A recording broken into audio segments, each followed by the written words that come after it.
Alors, je reviens sur les cycles.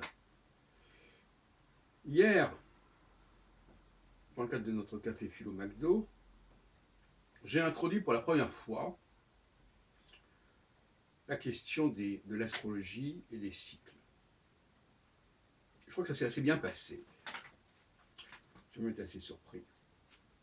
Parce que finalement,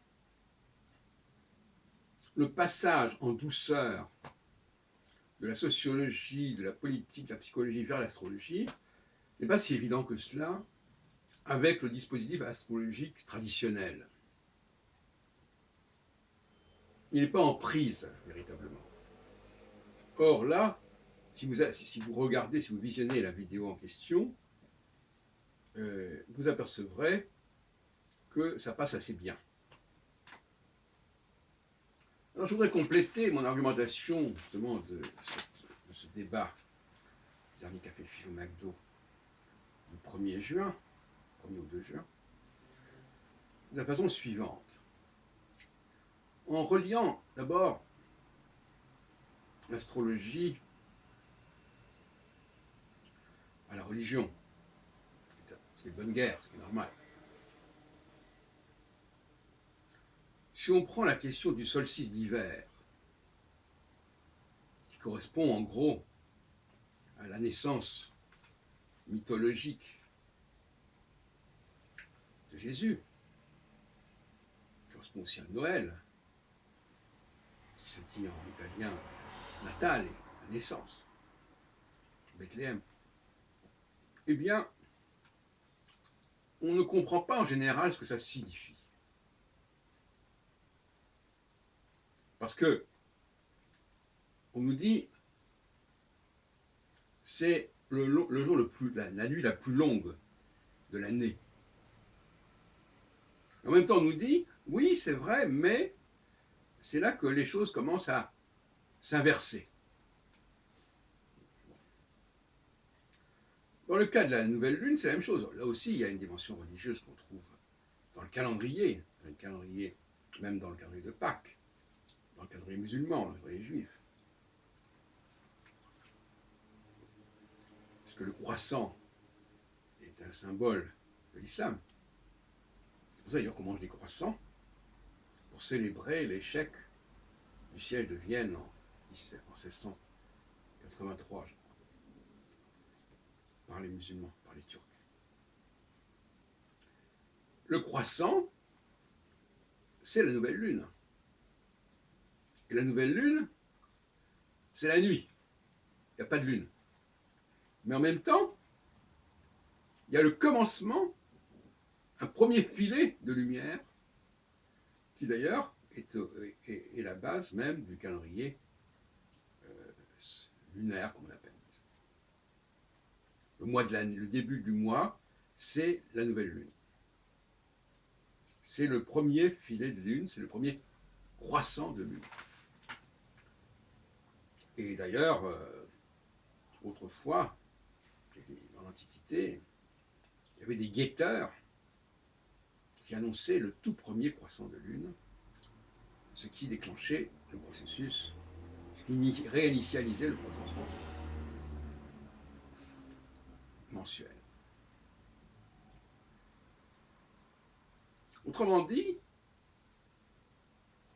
on a une sorte de mort et de résurrection.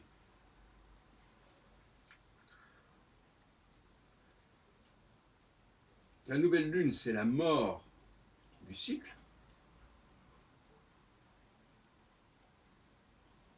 Et c'est aussi le renouveau du cycle. Tout comme le solstice d'hiver, c'est la mort du jour qui est vaincu par la nuit, et c'est le renouveau de la reconquista par le jour de la nuit. C'est très ambivalent. Mort et résurrection, c'est une expression qu'on emploie dans le christianisme. Crucifixion, résurrection, etc. Alors, transposé en langage psychologique, ça signifie la conjonction d'abord. Parce que La nouvelle lune, c'est une conjonction, et c'est un mot qu'il faut quand même s'habituer à utiliser. C'est un mot fondamental dans l'astrologie que j'utilise. Conjonction de la lune avec le soleil. De sorte que la lune éclipse le soleil, une fois par mois. Et cette éclipse, c'est la nuit. En même temps, c'est le début d'une entropie, si on peut dire, et la fin d'une négantropie. C'est-à-dire qu'il y a une réduction croissante, puis, quelque part, un rebondissement vers une croissance. On revient au mot croissant. Décroissance, croissance. Et inversement, la pleine lune, c'est à la fois le maximum de la croissance et c'est suivi de la chute. Et c'est pareil pour le solstice d'été, c'est le maximum de chaleur, si on peut dire, c'est le jour le plus long, et c'est aussi le début de la chute. Donc les gens comprennent ça. Ils comprennent que, à partir du moment où on se parle de cycle, il va y avoir ce processus de montée, de descente. La roche tarpéienne est proche du Capitole, etc. Donc ça, c'est compris quelque part. Mais il faut le connecter avec le discours que nous tenons. En astrologie stellaro-planétaire, que je pratique, et que j'ai même constitué, confondé, la conjonction de la planète avec une des 4 étoiles fixes royales correspond d'ailleurs au tétramorphe qu'on retrouve dans Ézéchiel, et puis chez les évangélistes, qui sont chacun associés à un des éléments du tétramorphe, etc. etc. Donc, cette conjonction correspond en fait, parce que la conjonction, elle démarre avant la conjonction. La planète se rapproche déjà de l'étoile, donc déjà, elle développe un processus négantropique. Et au moment où elle dépasse cette conjonction, le processus négantropique reste toujours fort, mais on est en train d'en sortir. Et inversement, l'opposé de la conjonction, c'est l'opposition, si on veut. Bon, j'emploie d'autres expressions, mais ça ne fait rien. L'opposition, c'est quand la planète est complètement distante de l'étoile, tout comme la Lune est complètement distante du Soleil. Rappelons que le Soleil, c'est comme une étoile. Et que la Lune est quand même quelque part un satellite, donc une planète. Et donc, dont la lumière n'existe pas. Elle est simplement le reflet de ce qu'elle reçoit du Soleil, comme les planètes. Et donc,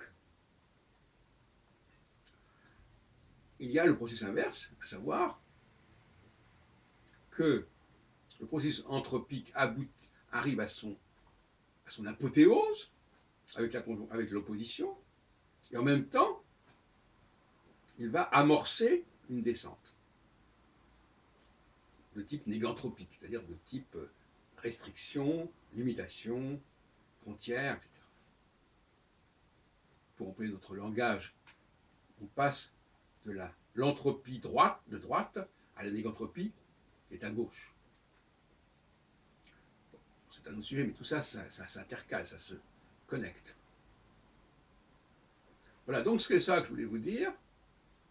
Et je voudrais aussi embrayer sur l'écologie, parce que l'écologie, quelque part, puisqu'on parle actuellement du succès de l'écologie à la suite des élections européennes, l'écologie, c'est pas complètement sans rapport avec l'astrologie.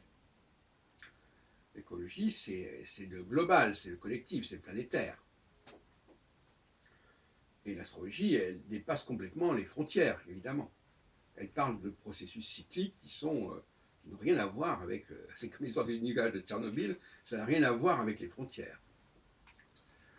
Et d'autre part, donc je pense que le lien entre astrologie et écologie est tout à fait concevable. Et il sera important de s'inscrire dans cette mouvance écologique pour l'astrologie. C'est un bon signe. Cela dit, l'astrologie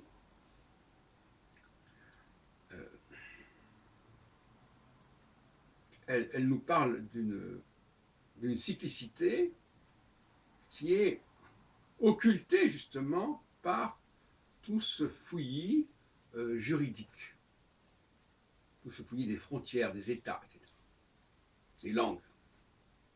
Elle transcende tout ça, l'astrologie.